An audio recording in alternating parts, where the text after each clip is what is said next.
Hey everyone, I hope you're doing well and staying safe during this time. If you're new here, welcome to the channel. Like I said, thank you so much for checking me out. If you haven't done so, please make sure to hit that subscribe button just right below the video. Cool, thank you so much. I really do appreciate it. And if you're returning, welcome back. Thanks again for your support. I truly do appreciate having you here. Were we supposed to own XRP?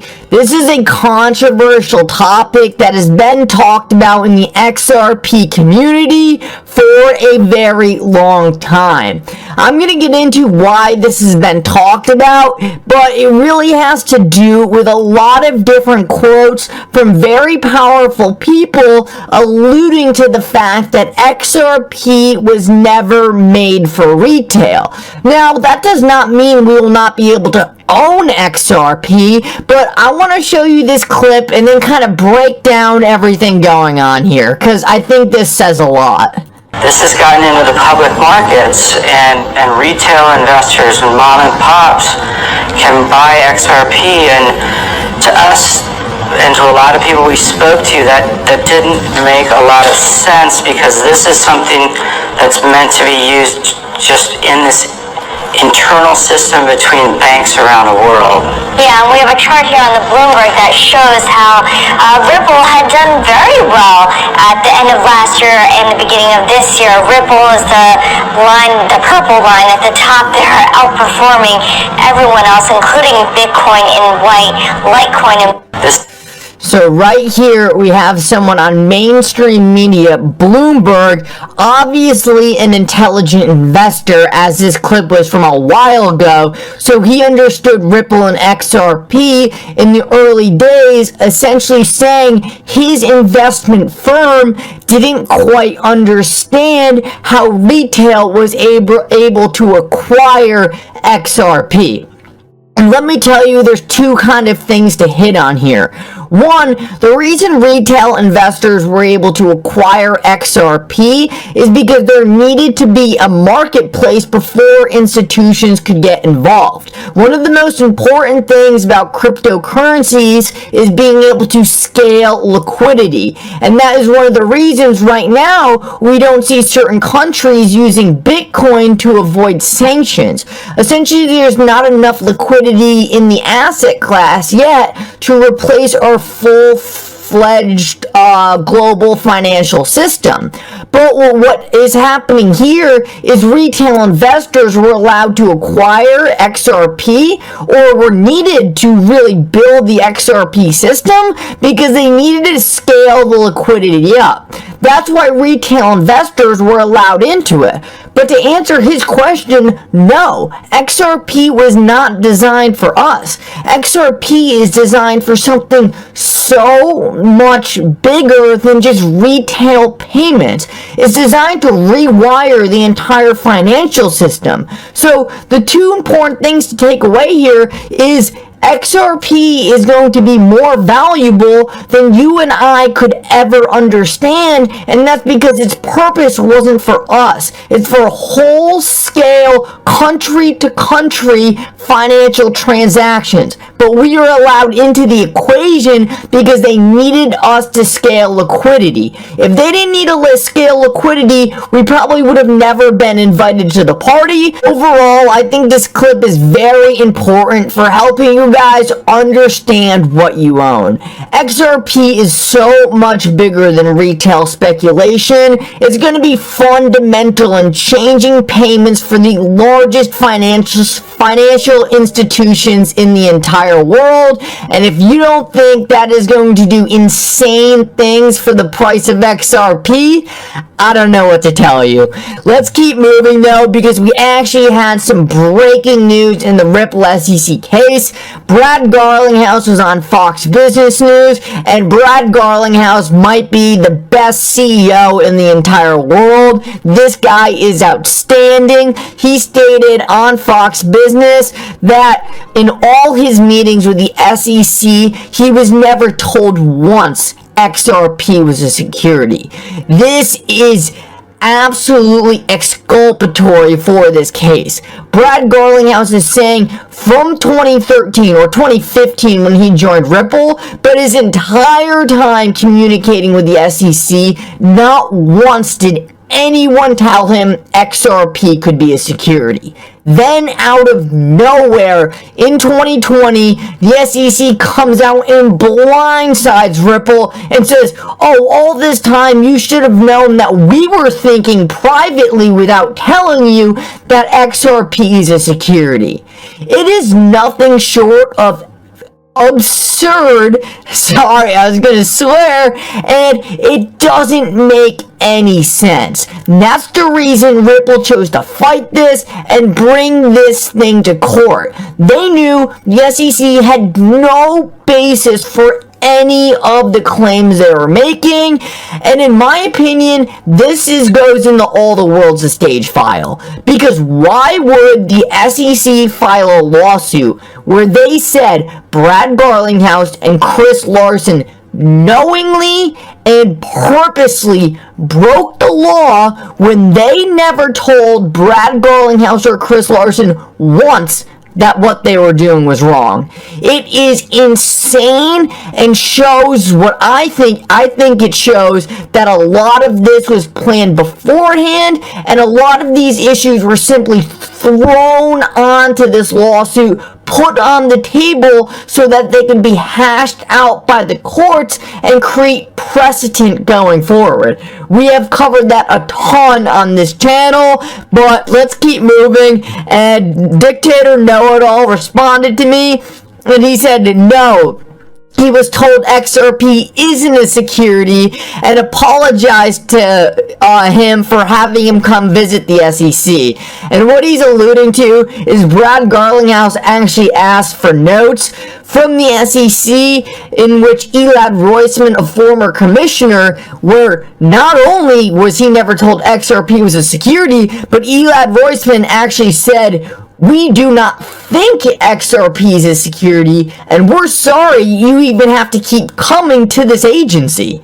So this is the complete opposite of what the SEC is accusing in their case, and shows that there is something more behind the scenes there here than the SEC legitimately thinking XRP is a security. I have said multiple times in this channel that one of the craziest things about this entire case is XRP just fundamentally does not meet the SEC's own definition of what a security is. And Brad Garlinghouse on Fox News went as far as to say, he's like, XRP is not a security, it's a currency. So is Ethereum. They're all currencies, and it's so obvious that the SEC knows this. They have already lost multiple cases via the Telegram case, in which it was deemed in the courts that cryptocurrencies don't meet the definition of a security. They are going after Ripple because they want to create a precedent. They want to create a standards in the court that everyone can follow. They threw everything on the table so it could all be hashed out and something that other projects could look to.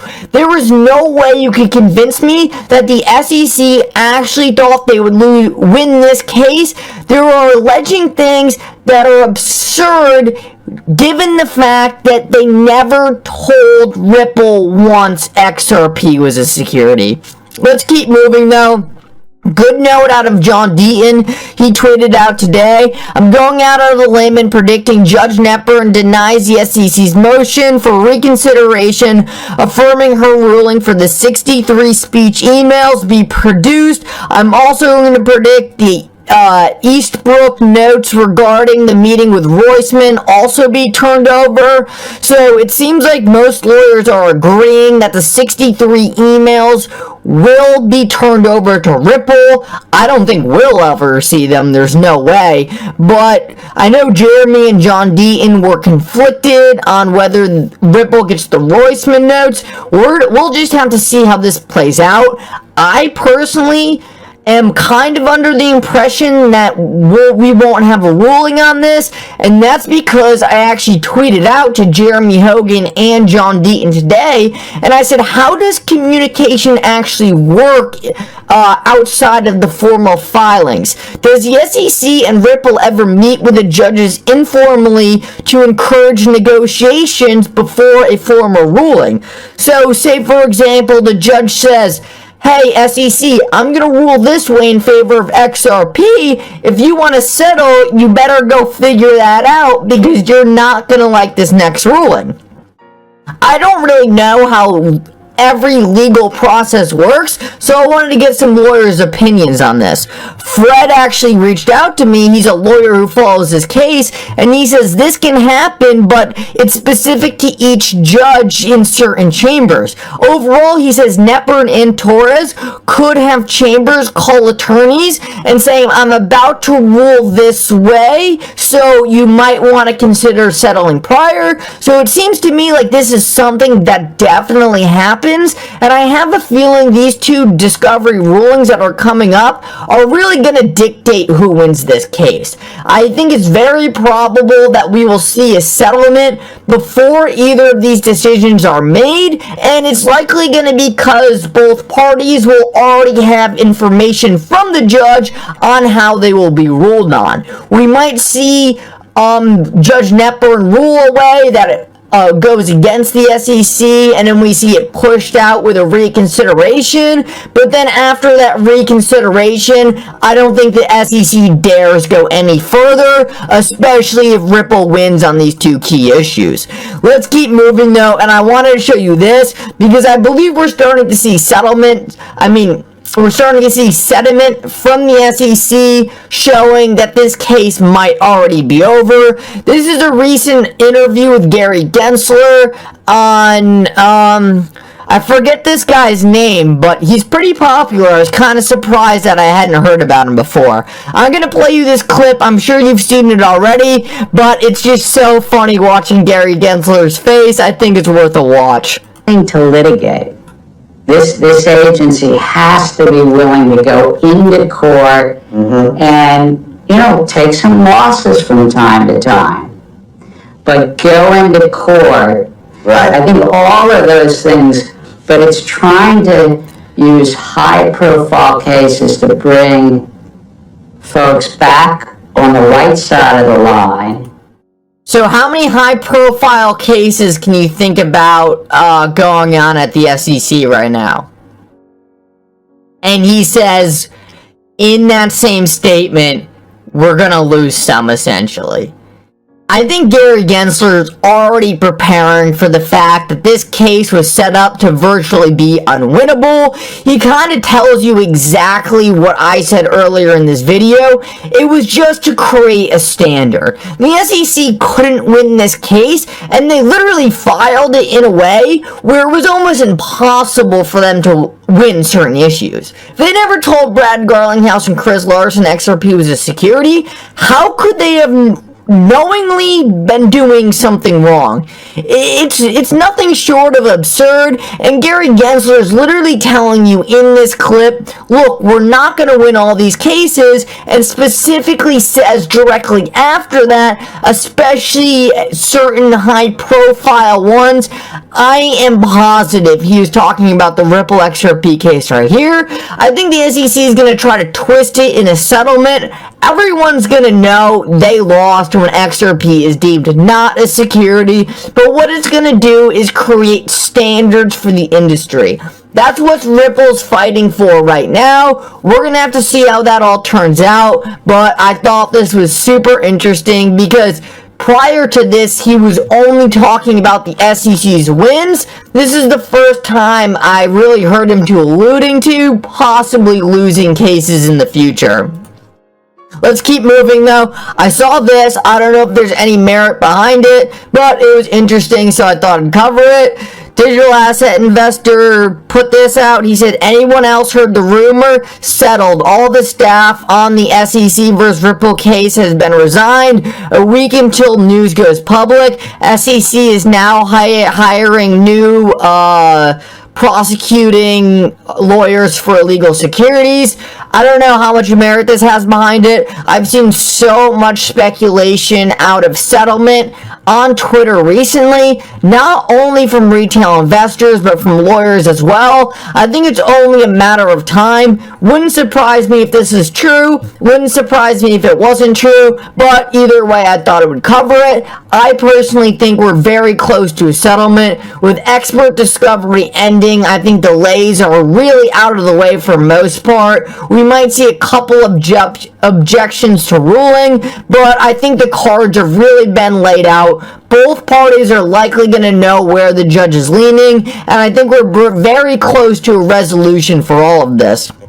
Last of all, if you guys don't know what you own, and I think we covered it earlier in the video, I wanted to wrap it up from this out of the Digital Pound Foundation, who is actually a partner of Ripple. You know, other countries actually like to work with game-changing companies and technologies rather than suing them. But anyway, they tweeted out, weaponizing the payment network is likely to be useful only once. As soon as it has been done, it will become a matter of urgent national security to develop means of trading without settling at the Fed or messaging via SWIFT.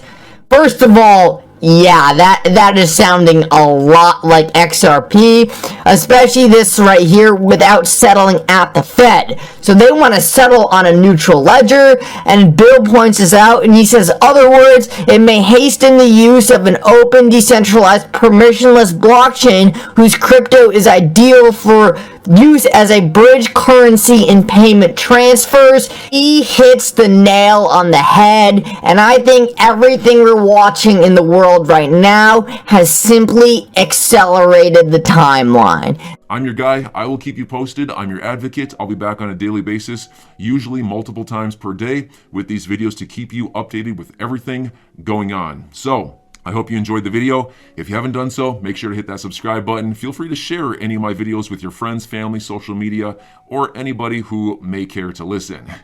Thanks so much for your continued support. I'm always here for you. I want to help you through this time. So thank you so much for continuing to choose me.